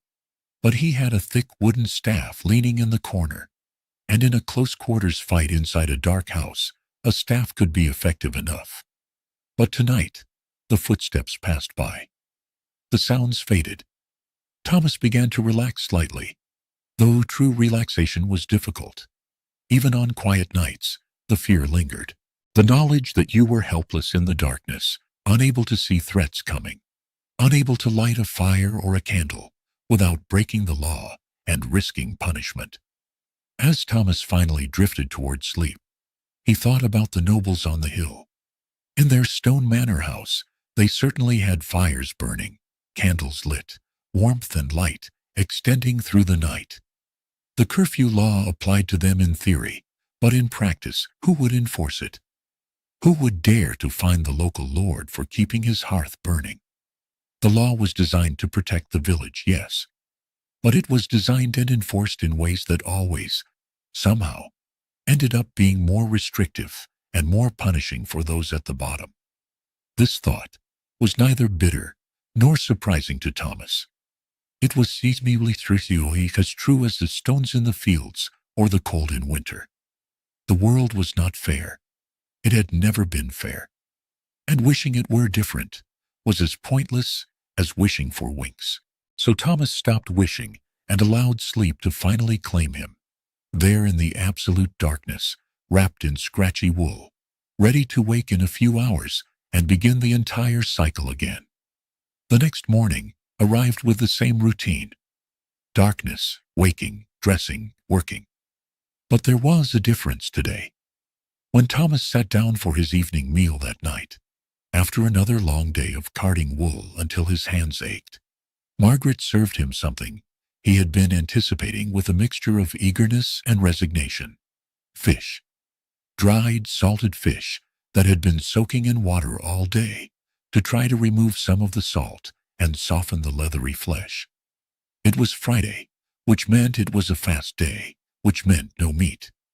The medieval Catholic Church, which controlled virtually every aspect of European life, had very specific rules about what you could and could not eat and when. They could prepare dishes so complex and well-seasoned that you almost forgot you were fasting. But for Thomas and his family, fasting meant eating the cheapest fish available, salted herring. Herring were small oily fish that swam in massive schools in the North Sea. They could be caught in enormous quantities, salted for preservation, packed in barrels and shipped throughout Europe. This made them affordable, which made them the default protein source for poor families on fast days. The problem was that salted herring tasted terrible. Even after soaking, they remained incredibly salty, with a strong fishy flavor that overpowered everything else. The flesh was dry and tough, requiring determined chewing. And because the family ate herring on every single fast day, week after week, month after month, year after year, the taste became associated with deprivation and boredom. Thomas took a bite of his herring, chewing mechanically. Beside him, young Robert made a face but said nothing. The children knew better than to complain about food. Food was food. You ate what you were given, and you were grateful to have anything at all. Margaret had done her best to make the meal more palatable. She had cooked the herring and the pottage with plenty of onions and herbs, trying to mask the strong fish taste. It helped slightly. But there was no disguising what this meal really was. Survival food. Monotonous and unpleasant. Eaten out of necessity and religious obligation. The religious logic behind fasting was complex. In Christian theology, the body was seen as being in constant conflict with the soul. The body wanted pleasure, comfort, and indulgence. The soul wanted discipline, sacrifice, and spiritual purity. Fasting was a way to deny the body and strengthen the soul. By refusing meat, by accepting discomfort, you demonstrated your devotion to God and your willingness to suffer for your faith. There was also an element of penitence. Humans were inherently sinful, according to church teaching. You were born in sin, lived in sin, and would die in sin unless you constantly worked to redeem yourself through prayer, good works, and self-denial. Fasting was one form of self-denial, a small ongoing punishment that reminded you of your fallen nature and your need for God's grace. But beneath these spiritual explanations, there were also very practical reasons for the Church's fasting rules. Medieval Europe was an agricultural society, always teetering on the edge of famine. Livestock were incredibly valuable. Cows provided milk and pulled plows. Chickens laid eggs. Sheep produced wool. Pigs could be fattened on scraps. If people slaughtered and ate these animals too frequently, especially in winter when fodder was scarce and animals were most vulnerable, the entire agricultural system could collapse. By mandating fish on fast days, the Church effectively rationed meat consumption. People still got protein, but from a source that did not deplete the precious livestock population. Fish were plentiful, renewable, and could be harvested without damaging the agricultural base. The fasting rules, in other words, were an early form of resource management, using religious authority to enforce behaviors that made economic sense. Thomas did not think about resource management or agricultural policy as he ate his herring. He thought about how much he missed meat. He remembered, with vivid clarity, the feast day last month when Margaret had made a stew with a bit of pork. The richness of the meat, the satisfying way it filled your belly, the actual pleasure of eating something that tasted good. It had been months before that, and it would probably be months again before the family could afford meat. He thought about the nobles on the hill, eating their salmon and their almond pastries, their elaborate fake meat dishes that technically obeyed the fasting rules while completely missing the spirit of self-denial. He thought about how every rule, no matter how universal it seemed, somehow ended up being less burdensome for those who already had the most. But then he looked at his children, eating their herring without complaint, and he felt a strange kind of pride. They were learning endurance. They were learning that life required accepting things you did not like, over and over again, without breaking. This was not a pleasant lesson, but it was a necessary one. Because in medieval Europe, if you could not endure unpleasantness, you simply would not survive. On Sunday, after attending Mass as required, Thomas took his son Robert for a walk in the woods. It was a rare moment of rest, one of the few times when work was forbidden, rather than merely difficult to escape. The day was cool but pleasant, with weak autumn sunlight filtering through the trees that surrounded the village. The forest was beautiful in its own way. Ancient oak trees towered overhead, their branches forming a canopy that blocked much of the sky. Ferns grew thick on the forest floor. Moss covered fallen logs in soft green blankets. Birds called from the branches. The smell of earth and rotting leaves filled the air. Robert ran ahead excited to explore. At 7 years old, he had the energy that his father had lost decades ago. He darted between trees, picking up interesting sticks, throwing pebbles at nothing in particular. Thomas walked more slowly, his back aching as always, but enjoying the relative peace. Then Robert stopped suddenly, pointing. "Father, look." Thomas followed his son's gaze and saw what had caught his attention. A rabbit, sitting in a patch of sunlight, nibbling on some grass. It was a plump rabbit, well fed on the forest's abundance. It would make a good meal, maybe 2 meals if they were careful. Thomas felt his mouth water at the thought of roasted rabbit, the meat tender and flavorful. Such a change from endless herring and barley. Robert looked up at his father with excitement in his eyes. "Can we catch it? Can we take it home?" Thomas felt his heart sink. He knelt down beside his son and spoke quietly, aware of how disappointing his words would be. "No, Robert, we cannot." "But why? It is just sitting there. We could catch it easy." "Because this forest does not belong to us. It belongs to Lord William. And that rabbit belongs to Lord William. Everything in this forest belongs to him. The deer, the rabbits, the birds, even the fallen wood on the ground.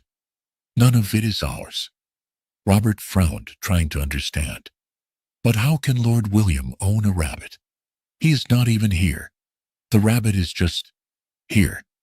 Thomas smiled sadly. His son had just stumbled onto one of the fundamental injustices of medieval life, and Thomas did not have a good answer for him. "The law says he owns it, and the law says if we take it, we are thieves. Do you understand what happens to thieves?" Robert nodded slowly. Even at 7, he had heard stories. He knew about the pillory in the village square, where criminals were locked in wooden stocks while villagers threw rotten vegetables at them. He knew about the hangings that happened occasionally, the body swinging from the gibbet as a warning to others. He knew that breaking the law led to terrible things. "But we are hungry," Robert said, and there was something in his voice that broke Thomas's heart. Not a whine or a complaint, just a simple statement of fact. "We are hungry. We are always hungry. And there is food right in front of us, and we are not allowed to take it." Thomas put his hand on his son's shoulder. "I know, but this is how the world works. We must accept it." They stood there for a moment, father and son watching the rabbit. Then a noise startled it, and it bounded away into the undergrowth, disappearing in seconds. The moment of temptation passed, and Thomas felt relieved. Because the truth was, he had been thinking about it, considering whether he could catch that rabbit, whether he could hide it under his tunic, whether he could get it home and butchered and cooked before anyone noticed. It was a mad thought, incredibly dangerous. But hunger did that to you. It made you consider things that your rational mind knew were foolish. The hunting laws in medieval Europe were among the harshest and most resented. In England, after the Norman conquest, vast tracts of land had been designated as royal forests. These were not necessarily forested in the modern sense. They were simply areas where the king claimed exclusive hunting rights. Anyone caught taking game from a royal forest faced brutal punishments, fines that could bankrupt a family, imprisonment, mutilation. Poachers sometimes had their hands cut off, a punishment that ensured they could never work again, never support their families, and would die begging on the streets. Even on land that was not royal forest, local nobles claimed hunting rights. The deer, the boar, the rabbits, all belonged to them. Peasants could not hunt, could not trap, could not even pick up a fallen deer that had died of natural causes. The game belonged to the Lord, and taking it was theft, pure and simple. The logic from the noble's perspective was straightforward. Hunting was not just about food. It was about status, about demonstrating power and wealth. A nobleman organized hunts with dozens of men, packs of trained hounds, elaborate rituals and protocols. The hunt was theater, a display of mastery over nature and over the peasants who were not allowed to participate. If common people could hunt whenever they wanted, this exclusive privilege would be undermined. There was also a practical element. Nobles genuinely liked hunting as recreation, and they wanted to ensure there was always plenty of game available for their amusement. If peasants hunted freely, they would deplete the animal populations, and the nobles would have nothing left to hunt. So the law protected game, the same way it protected any other property. For Thomas and people like him, these laws were a constant source of frustration. They lived surrounded by food they could not touch, forests full of deer, streams full of fish, fields full of rabbits, and all of it forbidden. Meanwhile, they subsisted on barley and herring, and the occasional bit of pork if they were very lucky. The cruel irony was that a single rabbit could feed Thomas's family for 2 days. A deer could sustain them for a week. But the law said that Lord William's right to hunt for sport was more important than Thomas's family's right to eat. Poaching happened, of course. Desperate people took desperate risks. But the penalties were severe enough that it was never casual. If you poached, you did it in the darkest part of night, with genie companions who would never betray you, and you prayed that the foresters did not catch you. Because if they did, your life was essentially over. Thomas and Robert walked back toward the village in silence. The woods were beautiful, but they were also a reminder of everything Thomas could see but not have. The rabbit was gone. Dinner would be barley and turnips again. And tomorrow, Thomas would wake in the darkness and go back to his wool combs, and the cycle would continue. Unchanging and unchangeable. Several weeks after the walk in the forest, the village gathered in the square for an event that was both dreaded and compelling. A trial by ordeal. A young man named William, who worked as a laborer on Lord William's manor, had been accused of stealing a silver cup from the manor house. William denied the accusation vehemently.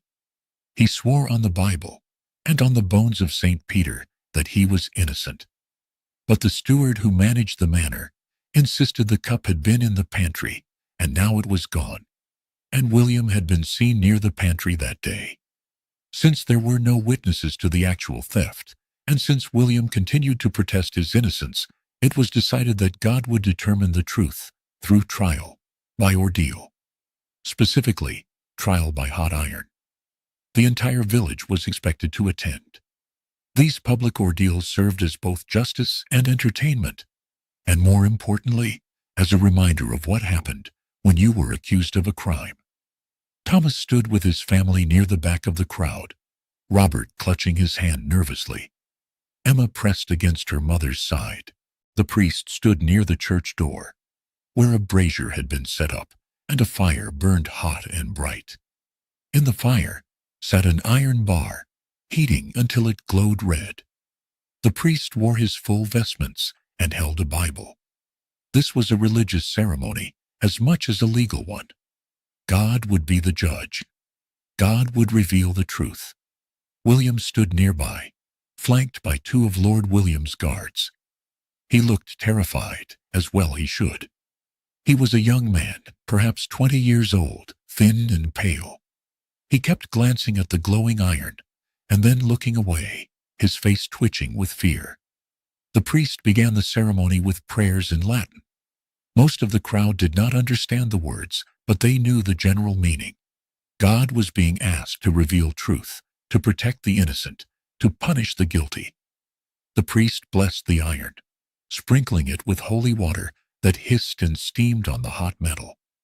Then came the moment everyone had been waiting for and dreading. William was brought forward. His right hand was inspected by the priest to make sure it bore no grease or ointment that might protect the skin. Then the iron bar was lifted from the fire with tongs and handed to William. Thomas watched as William took the bar in his bare hand. The young man's face contorted immediately, his mouth opening in a silent scream. But the rules of the ordeal required him to hold the iron and walk 3 paces. 3 steps while holding glowing hot metal. 3 steps while your flesh burned. William took the first step.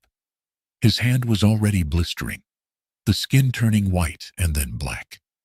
The smell of burning flesh reached the crowd, and several people turned away. But William took a second step, his whole body shaking. And then a third step. He completed the required distance and dropped the iron immediately, collapsing to his knees, cradling his ruined hand. The priest came forward with strips of linen and bandaged William's hand carefully. The bandage was sealed with wax. William was told to return in 3 days. When the bandage was removed, the wound would be examined. If it was healing cleanly, God had proven his innocence. If it had festered and become infected, God had judged him guilty. Thomas knew what would happen. Everyone knew. In 3 days, that hand would be a mass of infected tissue. How could it not be? The burn was severe. The medieval understanding of wound care was primitive, and infection was virtually guaranteed. William would be declared guilty. He would be hanged or mutilated, depending on Lord William's mood. And the silver cup, which had probably been lost or misplaced rather than stolen, would remain missing. But no one questioned the system. Trial by ordeal had been used for centuries. It was believed to work because God was just, and God would not allow an innocent person to suffer. If you suffered, it meant you were guilty, which meant you deserved it. The circular logic was perfect and unbreakable. As the crowd dispersed, Thomas thought about the other types of ordeals he had heard of. Trial by cold water, where the accused was bound and thrown into a pond.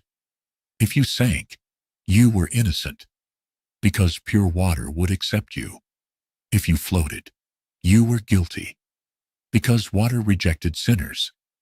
The problem, of course, was that innocent people drowned, and guilty people sometimes sank just enough to be pulled out alive. There was also trial by combat, where accusations were settled by a fight to the death. God would ensure the truthful party won. Never mind that skill with weapons had nothing to do with honesty, and a wealthy man could hire a champion to fight for him, while a poor man had to fight himself. The system claimed to be fair, but somehow it always seemed to favor those who already had power. 3 days later, William's bandage was removed. As expected, his hand was infected. He was declared guilty, and he was hanged the following morning. Thomas did not attend the hanging. He had seen enough death. But he heard about it, as everyone did. William had died claiming his innocence to the last. But that meant nothing. The ordeal had spoken. God had judged. And in medieval Europe, there was no appealing God's judgment. Sunday came again, and with it, the requirement to attend Mass. Thomas rose in the darkness, as always, but this morning felt different. His back had been hurting more than usual all week, a sharp pain that shot down his left leg whenever he bent over his carding combs. He desperately wanted to rest, to lie still and let his body recover. But rest was not an option. Missing Mass was a sin. And sins had consequences in this life, as well as the next. The entire family walked to church together, joining the stream of villagers all heading in the same direction.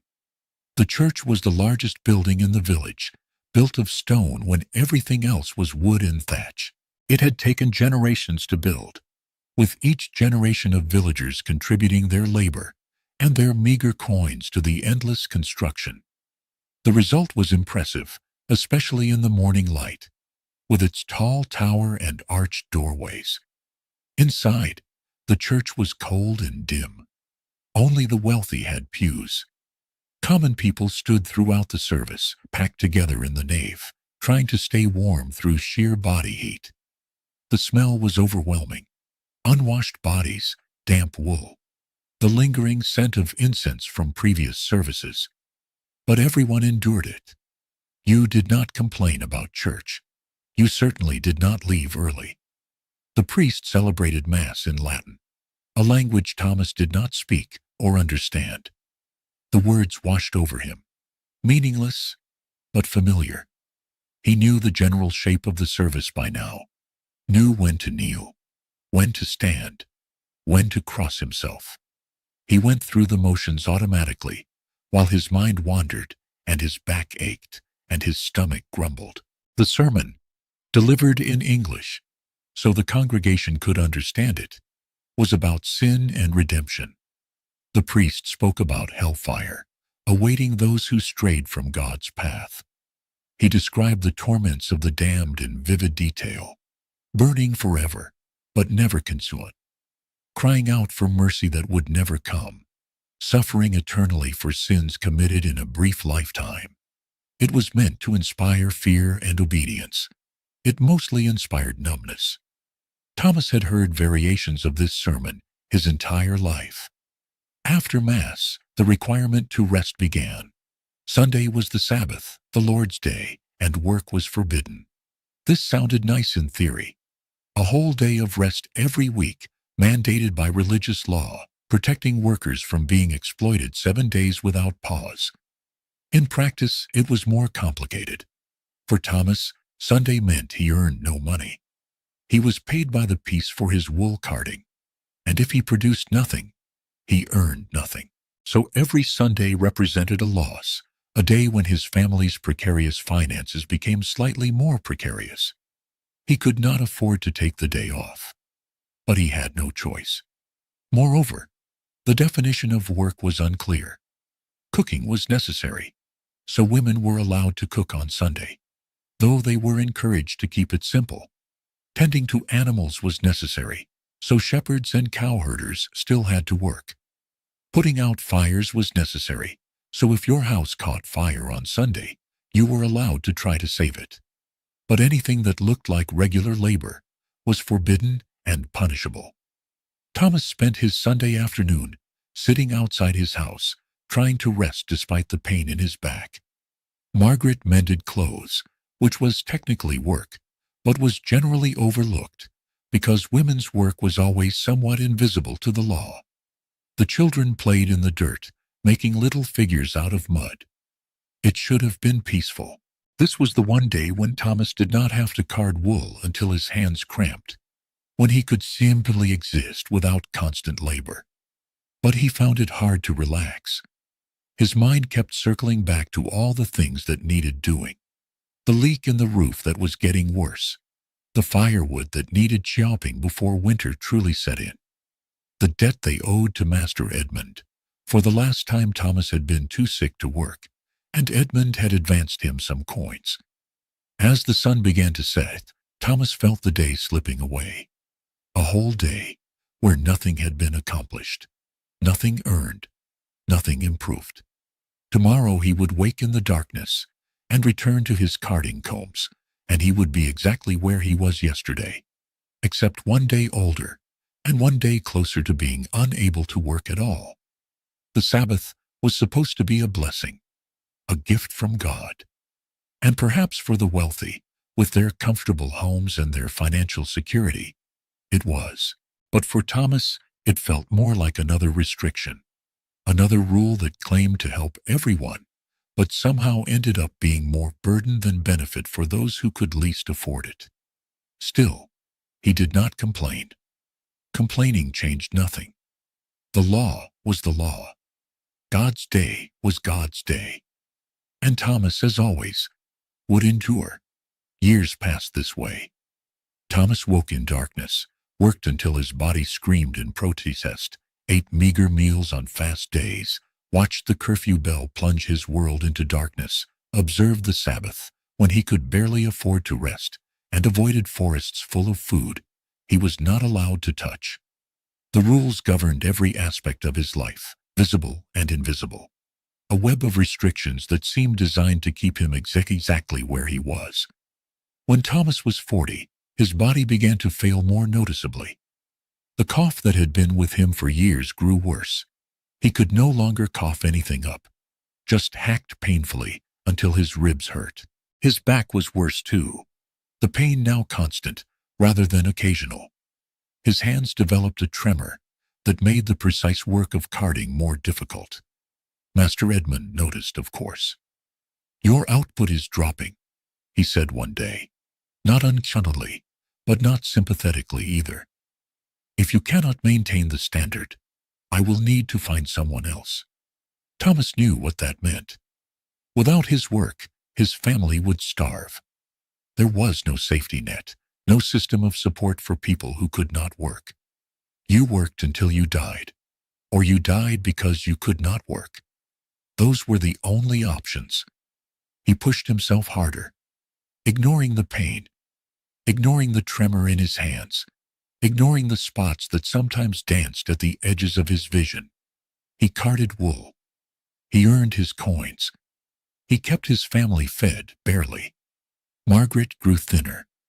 The children grew, but slowly, their growth stunted by inadequate nutrition. Emma, now 15, was being courted by a young man from a neighboring village. The courtship was a relief in some ways. If Emma married, that was one less mouth for Thomas to feed. But it was also heartbreaking. Emma was still a child in so many ways, but childhood ended early for everyone.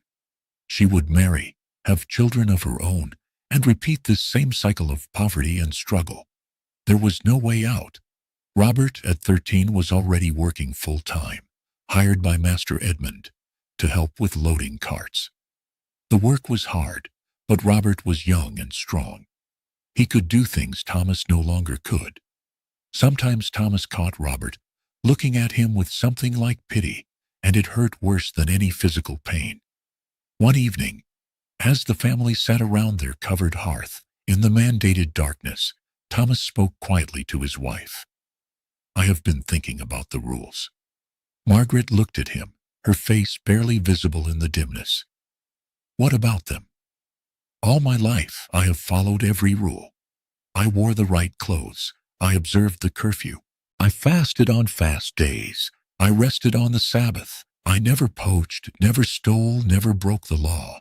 And what do I have to show for it?" Margaret did not answer immediately. When she did, her voice was gentle. "You have your family. You have us. We are still here." Thomas nodded. She was right, of course. Many families were worse off.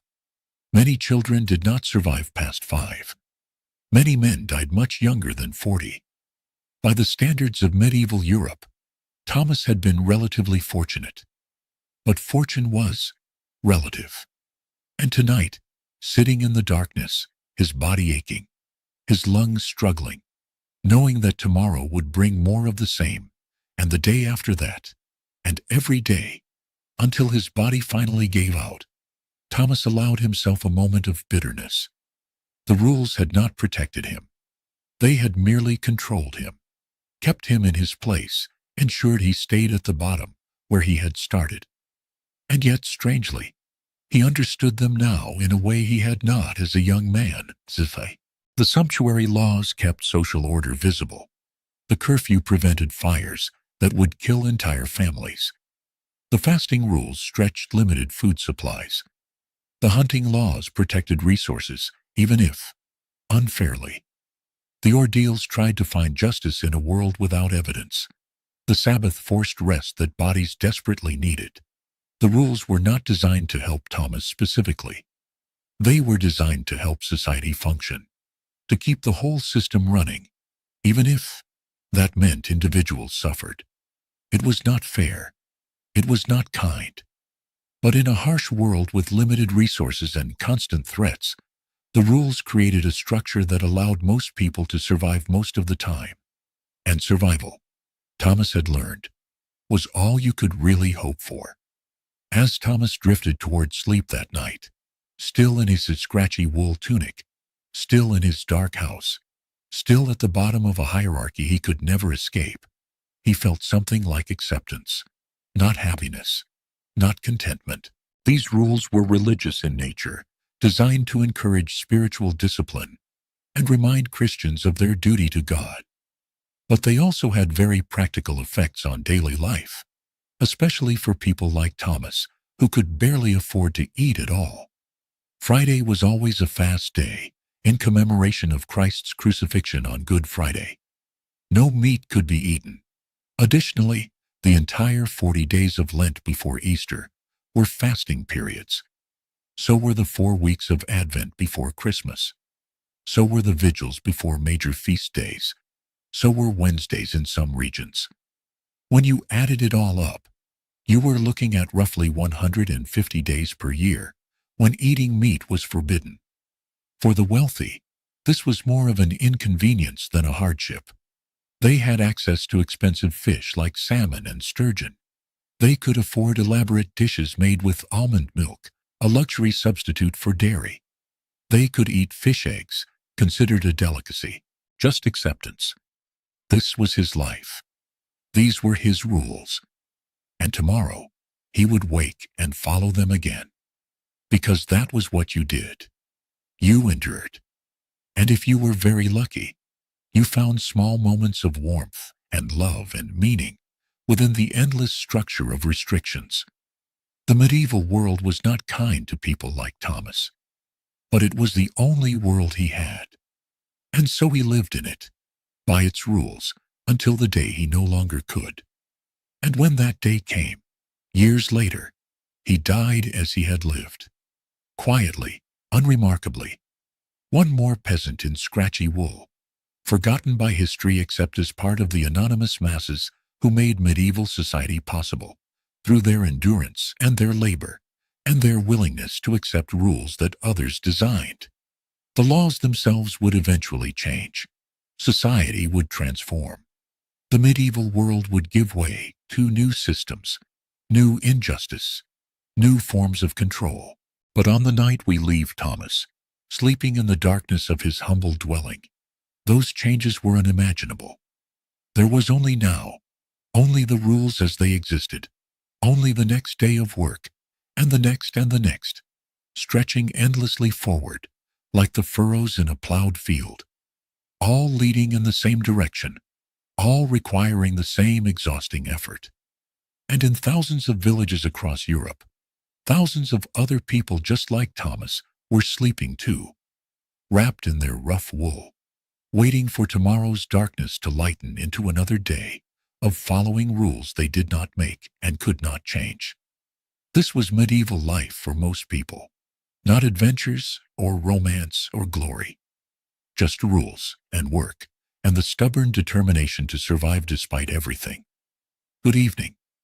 Before we begin the next tonight's journey, take a moment to settle yourself comfortably. Adjust your pillow. Pull your blanket a little higher. Let your shoulders drop away from your ears. We have time. All the time you need. Tonight, we leave medieval England and travel north, far north, to the edge of the world as medieval Europeans knew it.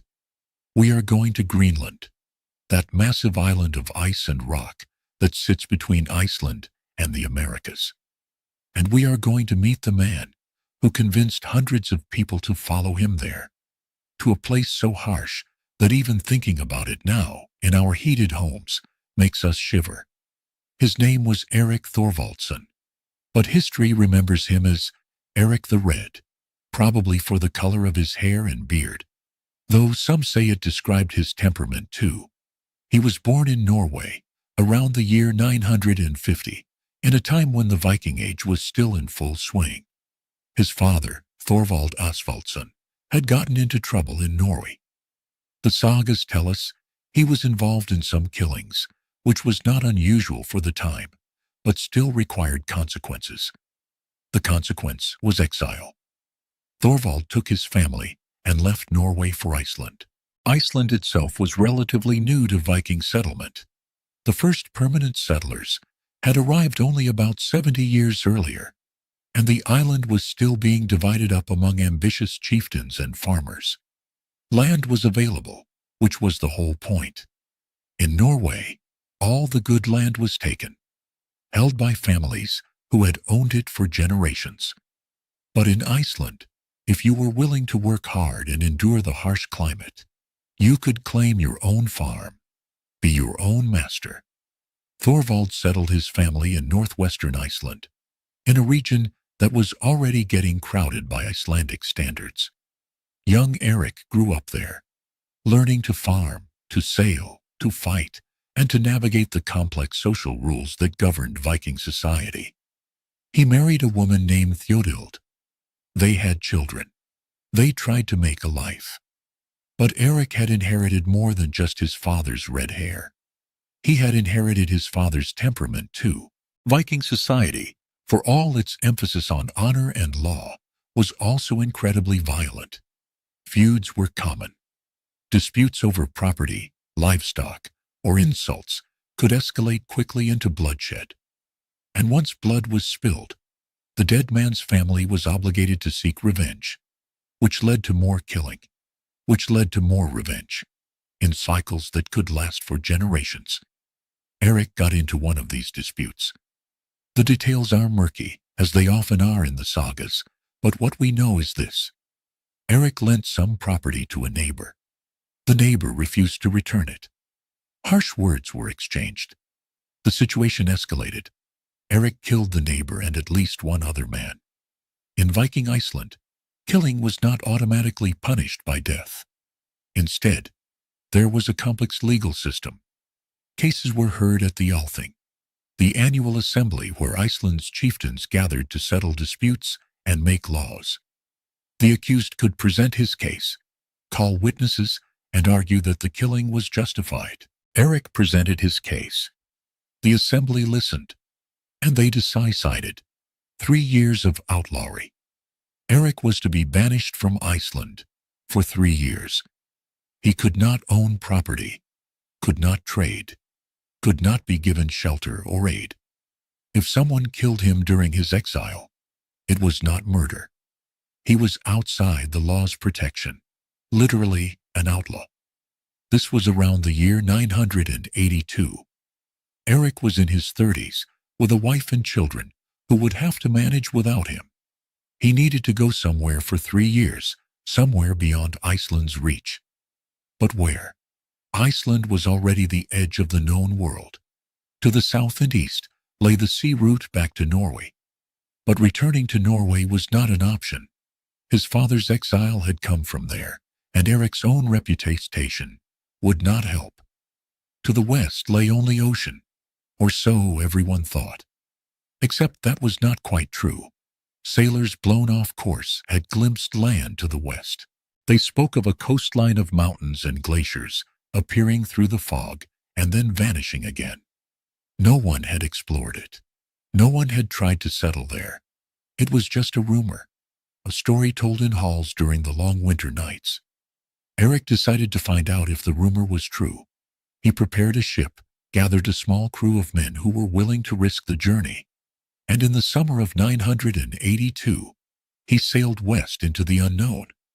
He was not running away from his problems. He was looking for opportunity in the one place no one else had thought to look. And what he found there would change his life and the lives of hundreds of others. But whether that change was for better or worse would depend on your perspective and on how long you managed to survive in the frozen land Eric would name, with either brilliant marketing or terrible irony. Greenland. The voyage from Iceland to Greenland took several days, assuming the winds were favorable, and you did not encounter storms or get lost in the fog that frequently blanketed the North Atlantic. Eric and his crew sailed west, watching the Icelandic coast disappear behind them, entering open water where there were no landmarks, no guides except the sun during the day and the stars at night. Viking navigation was sophisticated in ways we are only beginning to fully understand. They did not have compasses or maps in the modern sense, but they had deep knowledge accumulated over generations of seafaring. They knew how to read the waves, how certain patterns indicated land nearby. They knew how to watch for birds, since some species only flew a certain distance from shore. They knew how to use the sun's position, even on cloudy days, using special crystals called sunstones that could detect polarized light. They knew how to read the color of the water, the temperature of the air, 1,000 subtle signs that told them where they were and where they were going. Even with all this knowledge, the voyage was dangerous. The North Atlantic was cold even in summer, cold enough that falling overboard meant death within minutes. Storms could appear with shocking speed, waves growing from manageable to mountainous in the time it took to lower a sail. Ice was a constant threat, massive chunks floating in the water, capable of crushing a wooden hull like an eggshell. And if something went wrong, if the ship sank, or you were blown far off course, there was no rescue. You simply disappeared, becoming another lost ship, another crew that sailed away and never returned.